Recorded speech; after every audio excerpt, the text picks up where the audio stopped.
Hello students, कैसे हैं आप सब। आशा करती हूँ आप सभी अच्छे होंगे। मैं आरती आप सभी का अपने परिवार फिजिक्स गुरु पर हार्दिक स्वागत करती हूँ।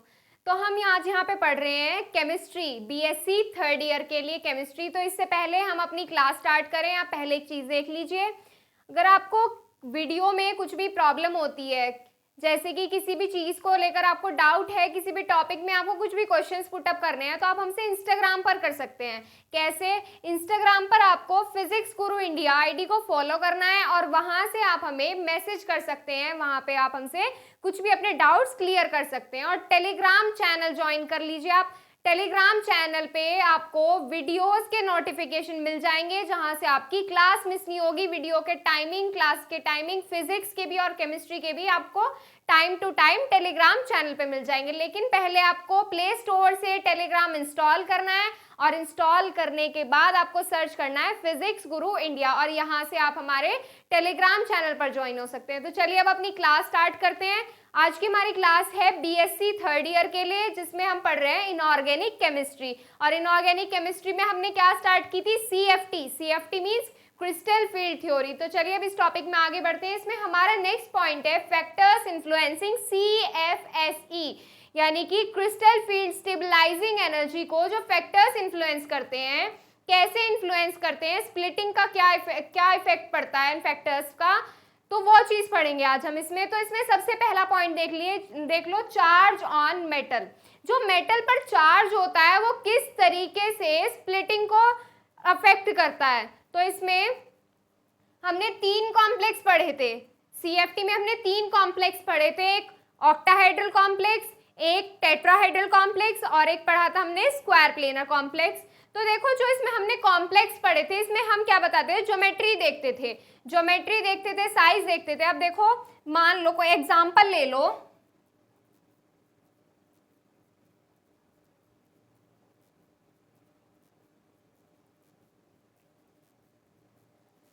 इस तरह का कोई एग्जांपल ले लो। अब देखो, इसमें क्या है? मेटल है, लिगेंड है। कितने लिगेंड है? 6 लिगेंड है। दैट मीन्स क्या है? ये ऑक्टाहेड्रल कॉम्प्लेक्स।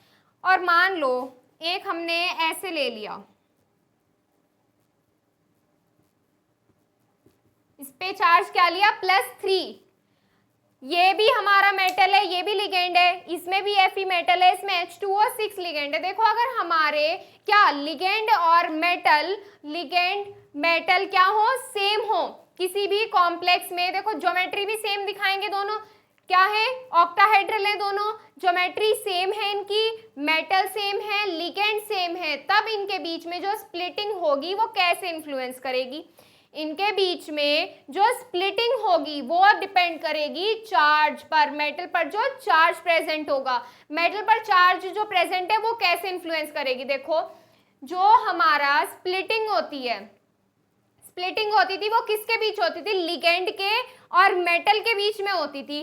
देखो यहाँ पे जैसे जैसे हमारी चार्ज डेंसिटी क्या होगी? इंक्रीज होगी। चार्ज डेंसिटी जैसे जैसे इंक्रीज होगी तो हमारा जो मेटल आयन है, मेटल आयन का जो साइज है, मेटल आयन का जो साइज है वो क्या होगा? मेटल आयन का साइज रिड्यूस हो जाएगा, साइज रिड्यूस हो जाएगा।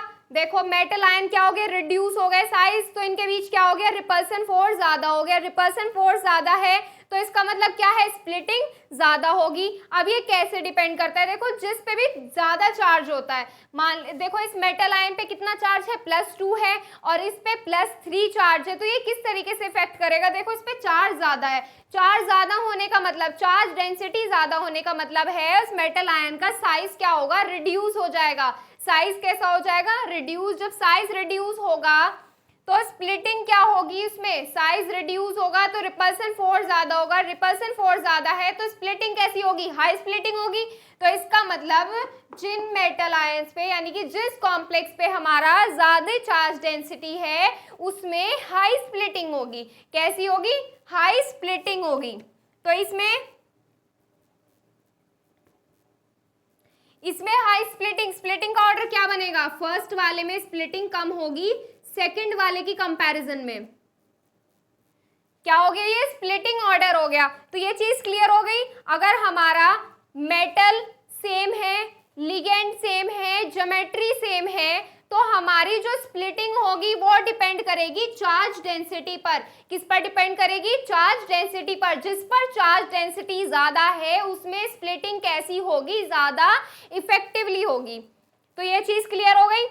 इस पे कैसे डिपेंड करता है? चार्ज पे। अब इसमें एक चीज और देखो आप, अगर कॉम्प्लेक्स पे हमारा चार्ज भी सेम हो जाए, क्या सेम हो जाए? चार्ज सेम हो जाए, तो हमारी स्प्लिटिंग कैसे पता करेंगे हम? देखो हमारी ज्योमेट्री सेम हो जाएगी, हमारा लिगेंड सेम हो जाएगा, लेकिन एक चीज तो डिफरेंट होनी चाहिए, या तो ज्योमेट्री डिफरेंट हो, या लिगेंड, या मेटल, या फिर चार्ज। लेकिन अब इस कंडीशन पे बात करते हैं। दूसरी कंडीशन क्या बनती है हमारी? अगर हमारे कॉम्प्लेक्स की ज्योमेट्री सेम हो जाए, लिगेंड सेम हो जाए, लेकिन जो मेटल आयन है, मेटल आयन डिफरेंट होना चाहिए। कैसा होना चाहिए? डिफरेंट होना चाहिए। तो इसमें देखो एक एग्जाम्पल के थ्रू समझो। एक एग्जाम्पल ले लो,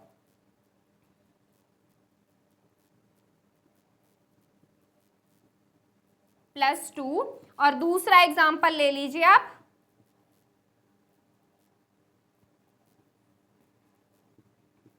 देखो अब इसमें क्या हो रहा है। इस वाले में देखो, पहले मेटल सेम है, लिगेंड सेम है, ज्योमेट्री सेम है, चार्ज डेंसिटी डिफरेंट है। इस वाले में आ जाओ, मेटल डिफरेंट है। क्या डिफरेंट है? मेटल। लिगेंड सेम है, ज्योमेट्री सेम है, और तो चार्ज भी इसमें सेम है। तो इसमें जो हमारी स्प्लिटिंग है वो किसके बेसिस पर करेंगे? हम मेटल के बेसिस पर करेंगे। किसके बेसिस पे पता करेंगे? मेटल के बेसिस पे।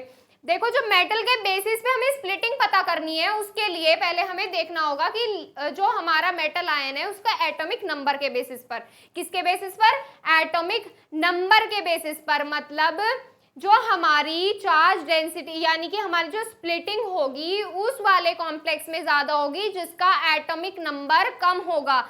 एटॉमिक नंबर कम होगा तो इसमें स्प्लिटिंग कैसी होगी? हाई होगी। अब एटॉमिक नंबर कम ज्यादा कैसे इफेक्ट करता है?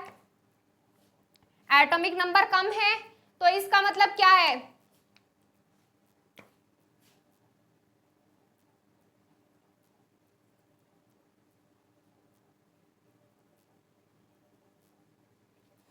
एटॉमिक नंबर मान लीजिए ये वाला जो है हमारा Fe के लिए 3d6, ये 3d6 और ये वाला हमारा 4s2 शो कर रहा है। तो जो हमारा एटॉमिक नंबर कम है तो इसका मतलब इसके बीच क्या है? ज्यादा अट्रैक्शन हो, मतलब इनके बीच जो होगा ज्यादा रिपल्सन फोर्स। ये किसके? न्यूक्लियस के क्लोज है। जब रिपल्सन फोर्स ज्यादा होगा तो इसका मतलब क्या होगी? स्प्लिटिंग ज्यादा होगी। अब मान ली, अब इसके लिए ले लीजिए Ni के लिए, Ni के लिए ये हो जाएगा। तो इसका मतलब इसके और इसके बीच रिपल्सन फोर्स कैसा होगा? कम होगा। किस वाले की कंपैरिजन में? इसके कंपैरिजन में। जब इसमें Fe की कंपैरिजन में कम रिपल्सन फोर्स होगा तो इसका मतलब क्या होगा? उसमें स्प्लिटिंग भी कम होगी। क्या होगी? स्प्लिटिंग भी कम होगी। तो देखो इसमें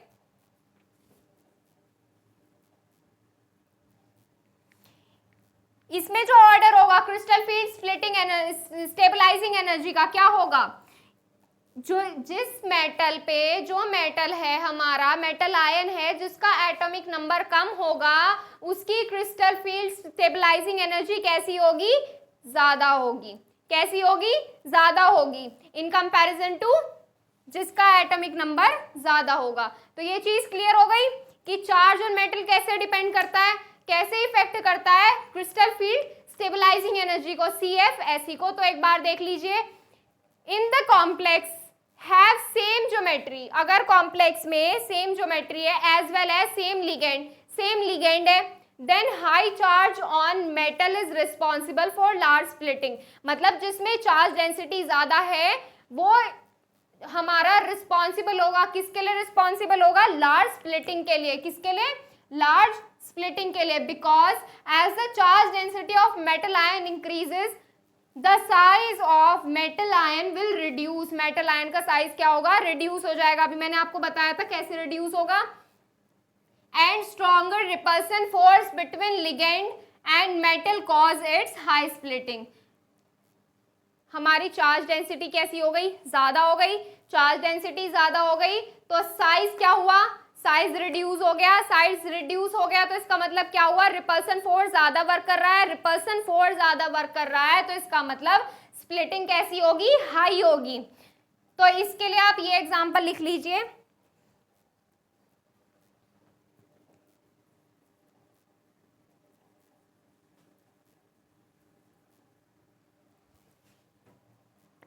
इसका यहाँ पे एग्जांपल देखिए, एग्जाम्पल अभी मैंने आपको बताया कैसे,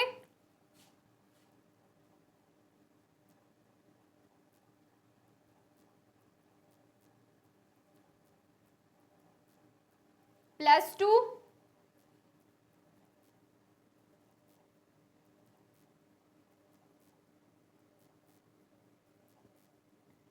इस पर चार्ज कैसा ले लिया, +3।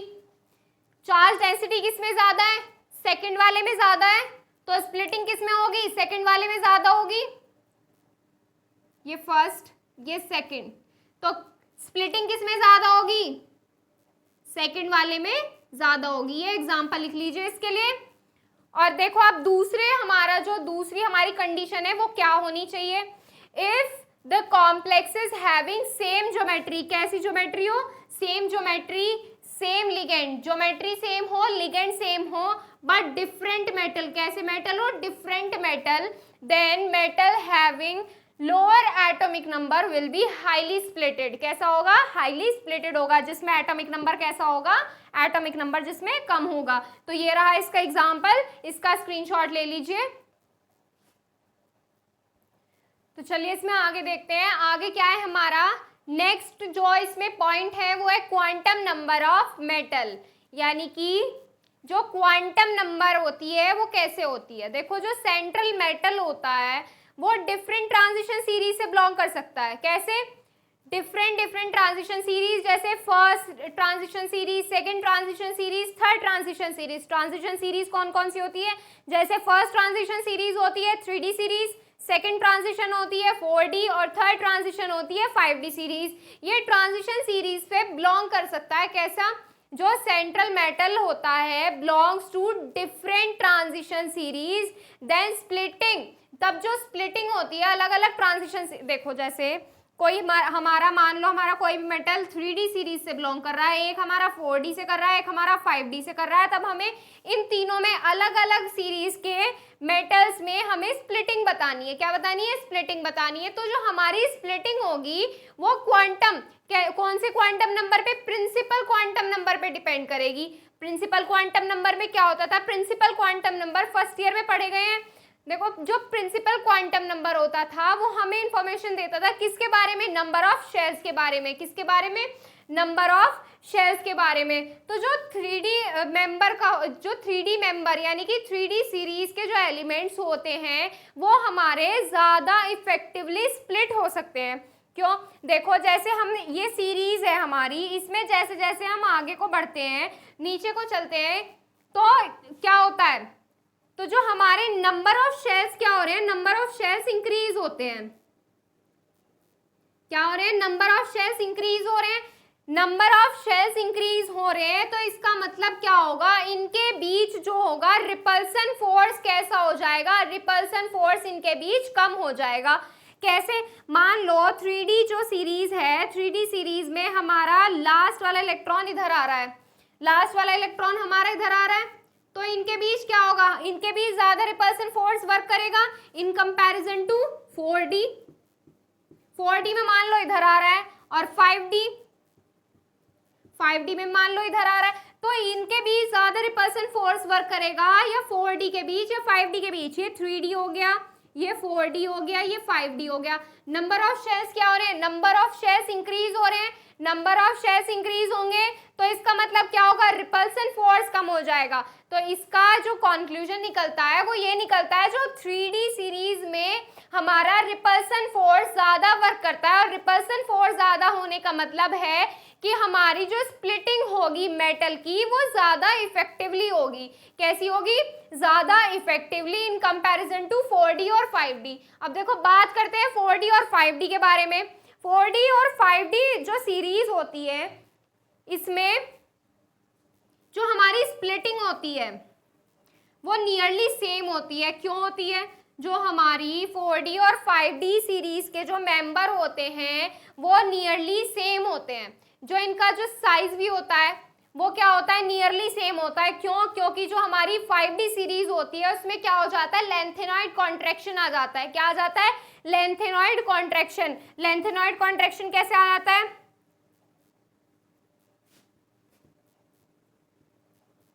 यहाँ पे क्या आ रहा है हमारा, यहाँ पे आ जाता है लेंथेनॉइड कॉन्ट्रैक्शन। और इसी की वजह से जो हमारे 4D और 5D सीरीज होती हैं उनमें स्प्लिटिंग क्या होगी, उसमें स्प्लिटिंग जो होती है नियरली सेम हो जाती है, इनमें ज्यादा डिफरेंस नहीं होता है।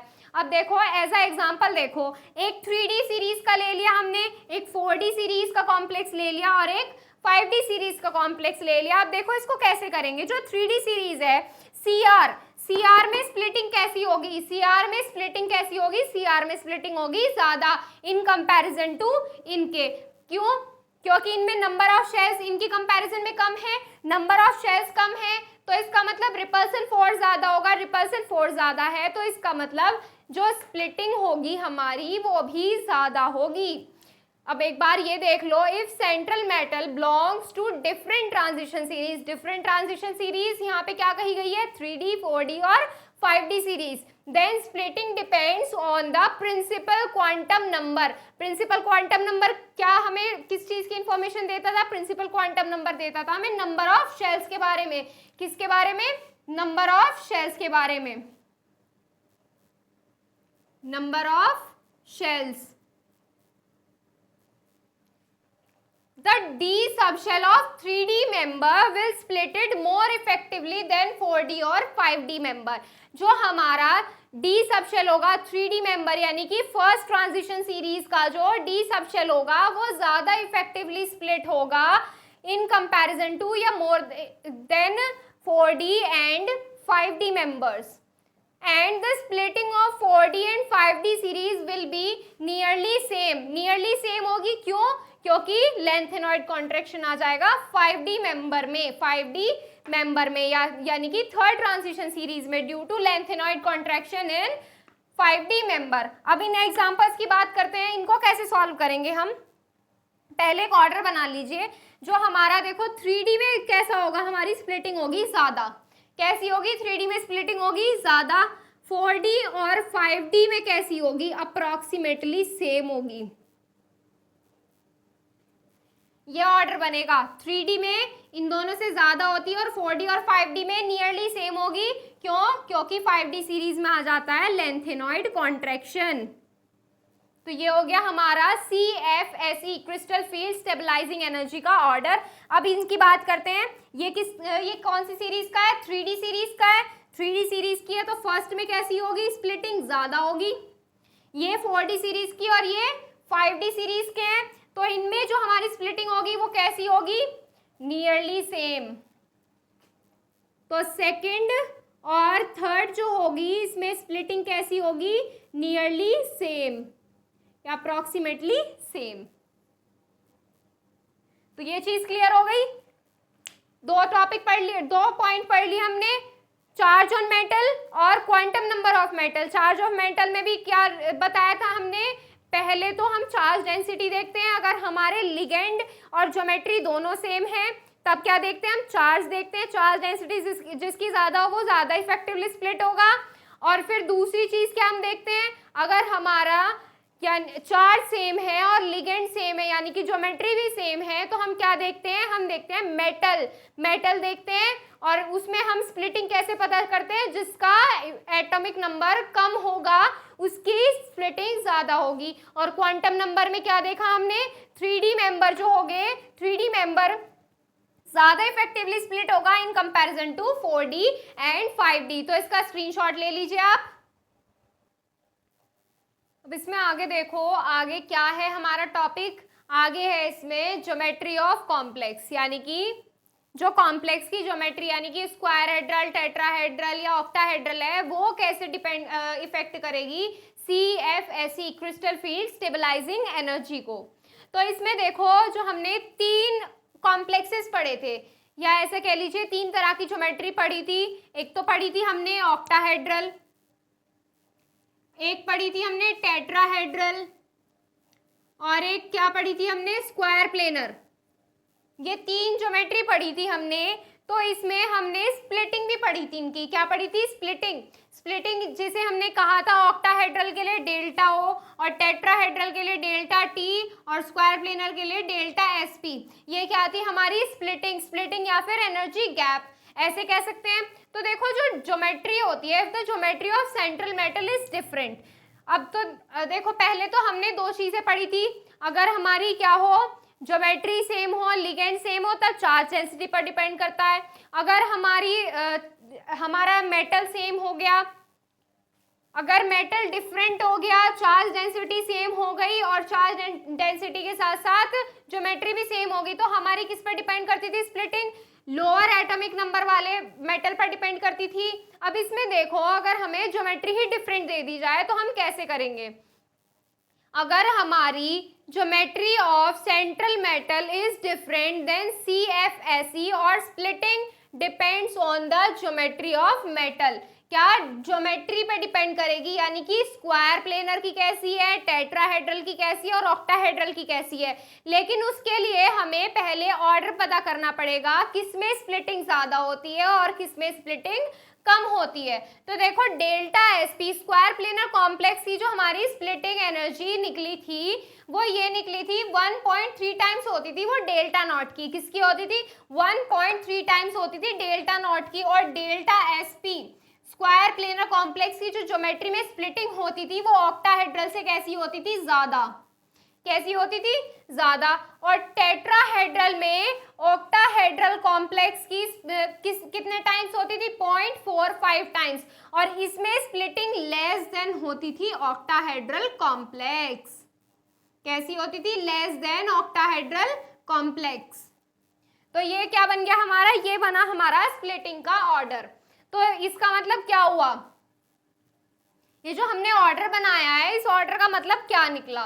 तो जो हमारी स्क्वायर प्लेनर कॉम्प्लेक्स होंगे उनमें स्प्लिटिंग ज्यादा होगी, फिर ऑक्टाहेड्रल और फिर टेट्राहेड्रल कॉम्प्लेक्स की हमारी स्प्लिटिंग क्या होगी, सबसे कम होगी। तो इसके ऑर्डर पे हम क्या करेंगे, हम इनकी स्प्लिटिंग बताएंगे। तो इसमें सबसे पहले तो हमें ये आइडेंटिफाई करना है कौन सा ऑक्टाहेड्रल है, कौन सा टेट्राहेड्रल है और कौन सा कॉम्प्लेक्स हमारा स्क्वायर प्लेनर कॉम्प्लेक्स है। तो सबको पता है जो ये वाला कॉम्प्लेक्स है हमारा ये कैसा है, ये वाला कॉम्प्लेक्स है हमारा ऑक्टाहेड्रल।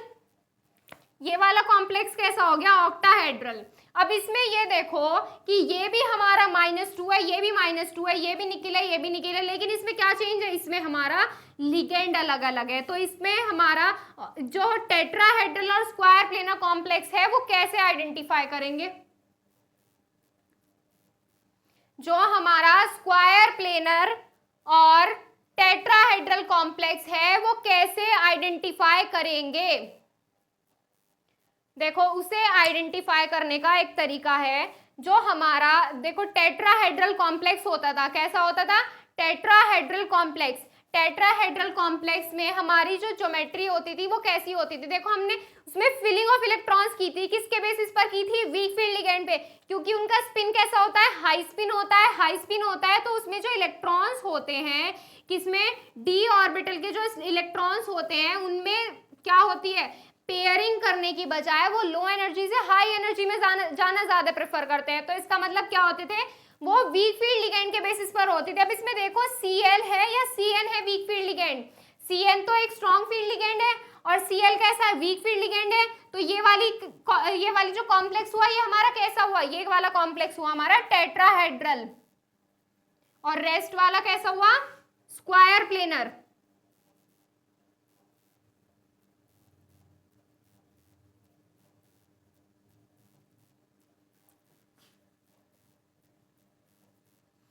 अब हमें पता चल गया ये वाला कॉम्प्लेक्स कैसा है, ये वाला कॉम्प्लेक्स है हमारा ऑक्टाहेड्रल, ये वाला टेट्राहेड्रल है, और ये वाला कॉम्प्लेक्स कैसा है हमारा, ये वाला कॉम्प्लेक्स है स्क्वायर प्लेनर। अब तो इनके बेसिस पर हम आराम से बता सकते हैं कि जो क्रिस्टल फील्ड स्टेबलाइजिंग एनर्जी होगी किसकी ज्यादा होगी, क्रिस्टल फील्ड स्टेबलाइजिंग एनर्जी किसकी ज्यादा होगी, सबसे ज्यादा किसकी है, सबसे ज्यादा है डेल्टा एसपी यानी कि स्क्वायर प्लेनर कॉम्प्लेक्स।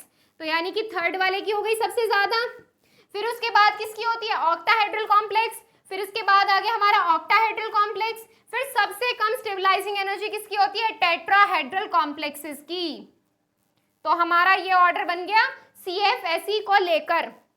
तो ये चीज क्लियर हो गई। जो हमारे अगर ज्योमेट्री अलग अलग दे दी तो क्रिस्टल फील्ड स्टेबलाइजिंग एनर्जी जो होगी हमारी डिपेंड करेगी जो कॉम्प्लेक्स है उसकी ज्योमेट्री पर। डेल्टा एसपी सबसे ज्यादा होती है, यानी कि स्क्वायर प्लेनर कॉम्प्लेक्स में सबसे ज्यादा स्प्लिटिंग होती है, फिर ऑक्टाहेड्रल कॉम्प्लेक्स में होती है और फिर टेट्राहेड्रल कॉम्प्लेक्स में होती है। तो ये चीज क्लियर हो गई। अब आप इसका भी स्क्रीनशॉट ले लीजिए। इसमें आगे करेंगे हम नेचर ऑफ लिगेंड, यानी कि लिगेंड की नेचर पर हम उसकी क्रिस्टल फील्ड स्टेबलाइजिंग एनर्जी कैसे बताएंगे, इसको नोट कर लीजिए अभी। अब इसमें आगे बात करते हैं नेचर ऑफ लिगेंड, यानी कि लिगेंड की नेचर जो होती है वो CFSE को कैसे इन्फ्लुएंस करती है। तो देखो जो नेचर ऑफ लिगेंड है वो हमारी कैसे, जो ऑक्टाहेड्रल कॉम्प्लेक्सेस में जो वैल्यू होती थी किसकी, CFSE की, वो इन्फ्लुएंस होती थी बाय द लिगेंड। लिगेंड कैसा होता था, and it can be identified on the basis of spectrochemical series. Spectrochemical series पढ़ी थी हमने ऑक्टाहेड्रल कॉम्प्लेक्सेस में। जो हमारी स्पेक्ट्रोकेमिकल सीरीज थी उसमें हमने कैसे बनाई थी वो सीरीज, हमने पहले क्या लिए थे, स्ट्रॉन्ग फील्ड लिगेंड और फिर week field ligand. Strong field ligand और वीक फील्ड लिगेंड को लेकर हमने क्या बनाई थी, एक स्पेक्ट्रोकेमिकल सीरीज बनाई थी। और ऑक्टाहेड्रल कॉम्प्लेक्सेस में हम क्या करेंगे, उसी के बेसिस पर इनकी crystal field stabilising energy find करेंगे। लेकिन जो जिनकी जो कोऑर्डिनेशन नंबर 4 होते हैं जिनके कंपाउंड्स की, देखो ऑक्टाहेड्रल कॉम्प्लेक्स में कोऑर्डिनेशन नंबर लिगेंड्स की कितनी होती थी, 6 होते थे। लेकिन जो कोऑर्डिनेशन नंबर 4 वाले कॉम्प्लेक्सेस हैं उसमें स्पेक्ट्रोकेमिकल सीरीज अप्लाइड नहीं होती है। स्पेक्ट्रोकेमिकल सीरीज उसमें अप्लाई नहीं होगी, तो इसमें जो स्प्लिटिंग होगी वो स्प्लिटिंग कैसे हम आइडेंटिफाई करेंगे, उन स्प्लिटिंग को आइडेंटिफाई करने के लिए हम दो चीजें देखते हैं। जिन मेटल का जिन लिगेंड का साइज कैसा हो, स्मॉल हो और हाई इलेक्ट्रोनेगेटिव हो। लिगेंड कितने लिगेंड्स के लिए, केमिकल कोऑर्डिनेशन नंबर 4 के लिए बात कर रहे हैं हम। कोऑर्डिनेशन नंबर 4 के लिए क्या देखे हैं हम, कोऑर्डिनेशन नंबर 4 के लिए हम देखेंगे जो लिगेंड होगा वो हमारा अगर स्मॉल साइज और हाई इलेक्ट्रोनेगेटिव होगा, कैसा, स्मॉल साइज और हाई इलेक्ट्रोनेगेटिव होगा, तो वो हमारा स्ट्रॉन्गर रिपल्सन फोर्स क्रिएट करेगा। देखो छोटा साइज है और हाई इलेक्ट्रोनेगेटिव है, हाई इलेक्ट्रोनेगेटिव है, छोटा साइज है, तो कैसा रिपल्सन फोर्स होगा, उसमें स्ट्रॉन्ग रिपल्सन फोर्स होगा। और रिपल्सन फोर्स ज्यादा होगा तो हमारी क्या होगी, स्प्लिटिंग ज्यादा होगी। तो कोऑर्डिनेशन नंबर 4 के लिए क्या देखेंगे हम, कोऑर्डिनेशन नंबर 4 के लिए देखेंगे हम जो साइज होगा लिगेंड का वो स्मॉल होना चाहिए और हाई इलेक्ट्रोनेगेटिव होना चाहिए। और दूसरा क्या देखेंगे हम, अगर जो हमारा लिगेंड है मल्टीपल बॉन्डेड है, कैसा है, मल्टीपल बॉन्डेड है, तो मल्टीपल बॉन्डेड लिगेंड जो होता है वो ज्यादा स्प्लिटिंग शो करता है सिंगल बॉन्डेड की कंपैरिजन में, क्योंकि जो मल्टीपल बॉन्डेड लिगेंड होता है वो पाई बॉन्ड इजीली बना लेता है। और जो पाई बॉन्ड इजीली बना लेगा तो इसमें रिपल्सन फोर्स क्या होगा, रिपल्सन फोर्स ज्यादा हो जाएगा किस पे, मेटल पे। मेटल और लिगेंड के इलेक्ट्रॉन्स के बीच रिपल्सन फोर्स ज्यादा हो जाएगा मल्टीपल बॉन्डेड में in comparison to single bonded. तो इसमें आप देख लीजिए इसमें कैसे करेंगे। पहले हम क्या करेंगे, ऑक्टाहेड्रल कॉम्प्लेक्स, यानी कि जिन कॉम्प्लेक्स की कोऑर्डिनेशन नंबर 6 होती है, तो ऑक्टाहेड्रल कॉम्प्लेक्सेस में हम किसके बेसिस पर करते हैं, स्पेक्ट्रोकेमिकल सीरीज के बेसिस पर। तो इसमें लिखिए in octahedral complexes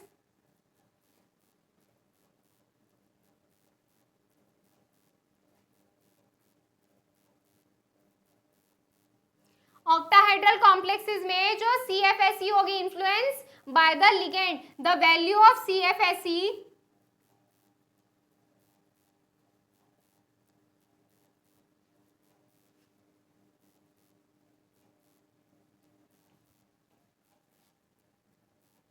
is influenced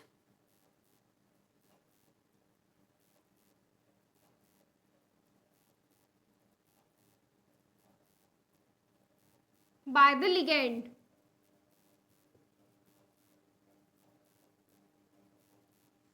In octahedral complexes, the value of CFSE is influenced by the ligand. और ये किसके बेसिस पर आइडेंटिफाई की जाती है, ऑक्टाहेड्रल कॉम्प्लेक्सेस के बेसिस पर। And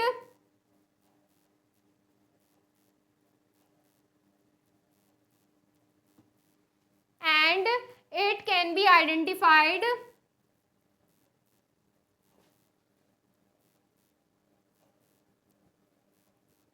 on the basis of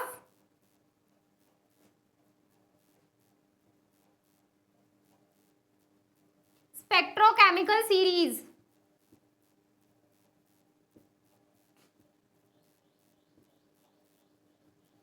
spectrochemical series,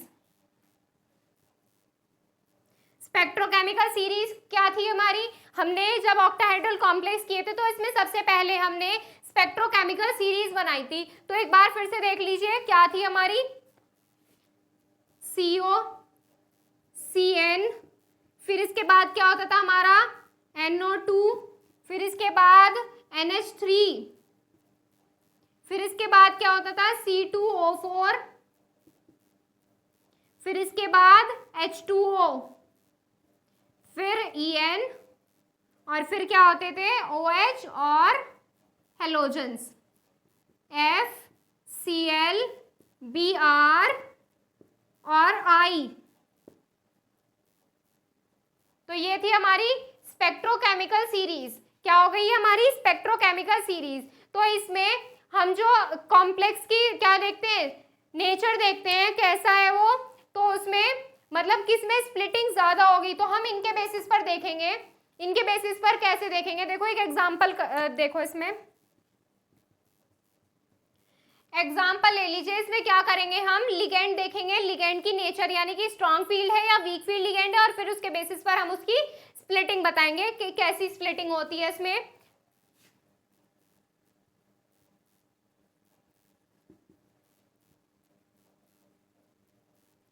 एक ले लीजिए इसमें NH3,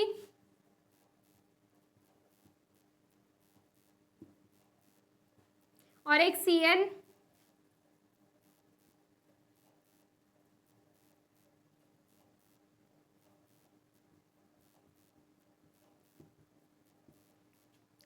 तो ये चीज हो गई हमारी। अब क्या करते हैं, देखो इस पे हम जो हमारा मेटल है, मेटल हमारे तीनों कॉम्प्लेक्सेस में क्या है, सेम है। और कैसी है इसकी लिगेंड कितने हैं, इसमें 6 कोऑर्डिनेशन नंबर है लिगेंड्स की, इसमें भी 6 लिगेंड्स हैं, इसमें भी 6 हैं और इसमें भी 6 हैं। अब क्या करेंगे हम, अब देखेंगे हम कि कौन सा हमारा स्ट्रॉन्ग फील्ड है, कौन सा वीक फील्ड है। स्ट्रॉन्ग फील्ड लिगेंड जो होते हैं हमारे, उसमें कैसी होती है, स्प्लिटिंग ज्यादा होती है in comparison to weak field ligand. तो इसमें सबसे ज्यादा स्ट्रॉन्ग फील्ड लिगेंड क्या है, देखो लिगेंड कौन कौन से, एक F है, एक तो क्या हो गया हमारा F हो गया, एक NH3 है और एक CN है। तो इसमें देखो कि जो हमारी सीरीज है इसमें सबसे ज्यादा स्ट्रॉन्ग कौन सा है, CN है। तो CN वाला जो हमारा कॉम्प्लेक्स है उसमें स्प्लिटिंग कैसी होगी, ज्यादा होगी, इसमें स्प्लिटिंग कैसी होगी, ज्यादा होगी। फिर क्या है हमारा NH3, फिर NH3 में इससे स्प्लिटिंग कम होगी, और फिर लास्ट क्या है हमारा F, इसमें स्प्लिटिंग कैसी होगी, इसमें स्प्लिटिंग कम होगी, या ऐसे भी लिख सकते हो फर्स्ट सेकंड थर्ड। तो ये चीज क्लियर हो गई कि इसमें लिगेंड के बेसिस पे किसमें कोऑर्डिनेशन नंबर 6 वाले कॉम्प्लेक्सेस में कैसे हम स्प्लिटिंग फाइंड कर सकते हैं कि किस कॉम्प्लेक्स में स्प्लिटिंग ज्यादा है और कौन से कॉम्प्लेक्स में स्प्लिटिंग हमारी कम है। ये तो बात हो गई 6 कोऑर्डिनेशन नंबर वाले की, इसे नोट कर लीजिए। अब बात करेंगे हम जिन कॉम्प्लेक्स में कोऑर्डिनेशन नंबर 4 होती है, क्या होती है, कोऑर्डिनेशन नंबर 4। जिन कॉम्प्लेक्स में हमारी कोऑर्डिनेशन नंबर 4 होती है उसमें हमारी स्पेक्ट्रोकेमिकल सीरीज अप्लाई नहीं होती, उसमें स्पेक्ट्रोकेमिकल सीरीज हमारी अप्लाई नहीं होती, मतलब हम उसमें स्ट्रॉन्ग फील्ड या वीक फील्ड लिगेंड नहीं देखते। मैंने अभी आपको बताया था जब हमने लास्ट वाला फैक्टर किया था, लास्ट वाला फैक्टर कौन सा किया था हमने, ज्योमेट्री ऑफ कॉम्प्लेक्स, उसमें हमने जो लिगेंड जो थे 4 थे, जिनमें कॉम्प्लेक्स कैसे थे, 4 लिगेंड थे। जिन कॉम्प्लेक्स में कोऑर्डिनेशन नंबर 4 थी उनमें हम क्या देखते थे, जो कोऑर्डिनेशन नंबर 4 वाले कॉम्प्लेक्स थे, जो कोऑर्डिनेशन नंबर 6 वाले कॉम्प्लेक्स थे, उनमें जब हमने ज्योमेट्री में हमने क्या किया था, उसमें डिफरेंस देखा था। क्या देखा था? स्प्लिटिंग किस में ज्यादा होती है, तो हमने किसके बेसिस पर देखा था? स्मॉल साइज और हाई इलेक्ट्रोनेगेटिविटी के बेसिस पर देखा था। तो ऐसे ही हम इसमें करेंगे, जिसमें कोऑर्डिनेशन नंबर कैसी हो, कोऑर्डिनेशन नंबर 4 होती है, उसमें जो स्पेक्ट्रोकेमिकल सीरीज है वो अप्लाई नहीं होगी। तो उसमें देखिए किसके बेसिस पर करेंगे हम। तो इसमें देखो, पहले देखते हैं हम लिगेंड का साइज और हाई इलेक्ट्रोनेगेटिविटी। इसमें देखो 4th पॉइंट डाल लीजिए, 4th पॉइंट तो चल रहा है। इसमें देखिए कैसे होगा ये। लिगेंड हैविंग स्मॉल साइज और हाई इलेक्ट्रोनेगेटिविटी will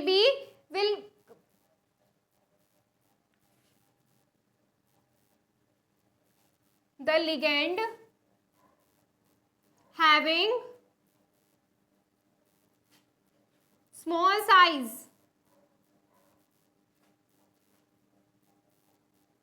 और हाई इलेक्ट्रोनेगेटिविटी। स्मॉल साइज और इलेक्ट्रोनेगेटिविटी कैसी होनी चाहिए? High.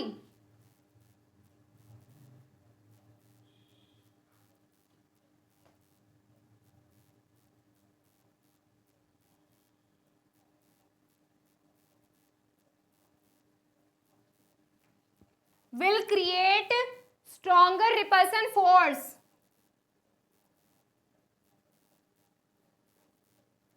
will create stronger repulsion force।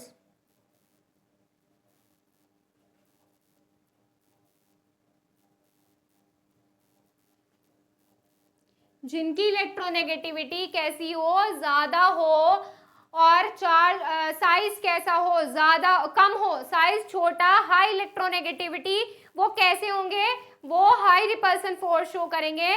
जब रिपल्सन फोर्स कैसा होगा? ज्यादा होगा, तो it causes larger splitting.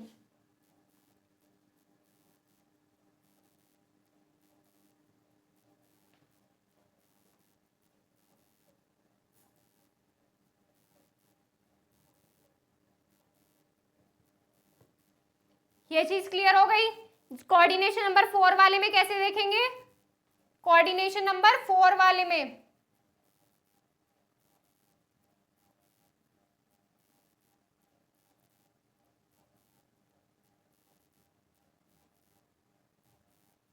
Coordination number 4 के लिए हम क्या देखेंगे?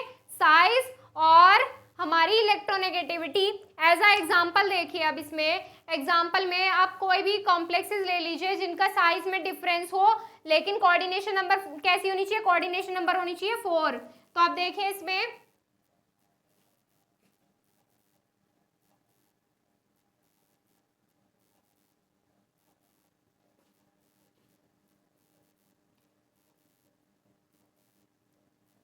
एक तो ये ले लिया, क्या ले लिया? NiCl4 -2, दूसरा ले लीजिए Br और तीसरा ले लीजिए I।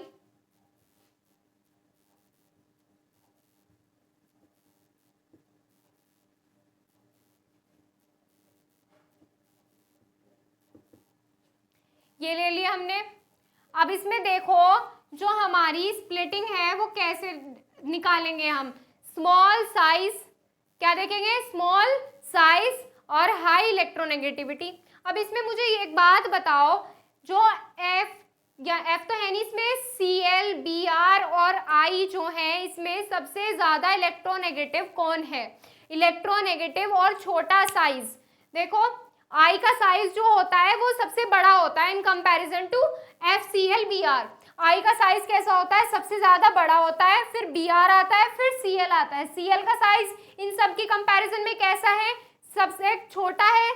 और इसमें क्या देखेंगे हम? इलेक्ट्रोनेगेटिविटी। इलेक्ट्रोनेगेटिविटी देखो, इलेक्ट्रोनेगेटिविटी कैसी होती है? Cl, Br और I की। साइज की बात हो गई, साइज देख लिया। साइज कैसा हो गया हमारा? आयोडीन का हो गया सबसे ज्यादा, फिर ब्रोमीन का इससे कम, फिर क्लोरीन का होता है सबसे कम। तो इसमें साइज के बेसिस पर करेंगे तो क्या आएगा ऑर्डर हमारा? Cl में सबसे ज्यादा स्प्लिटिंग होगी, फिर Br में और फिर I में।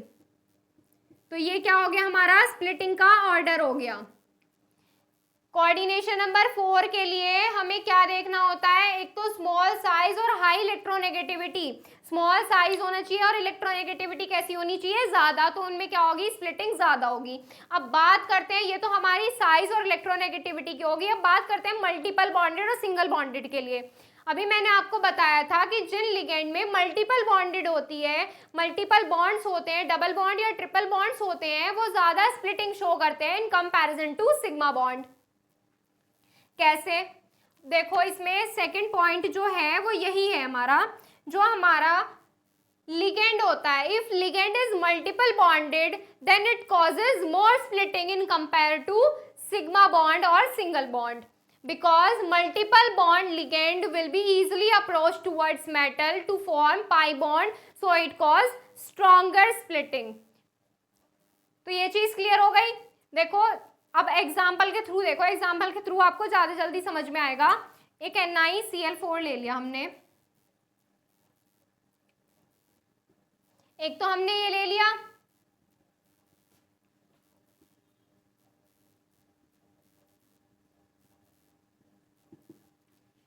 दूसरा हमने ये ले लिया।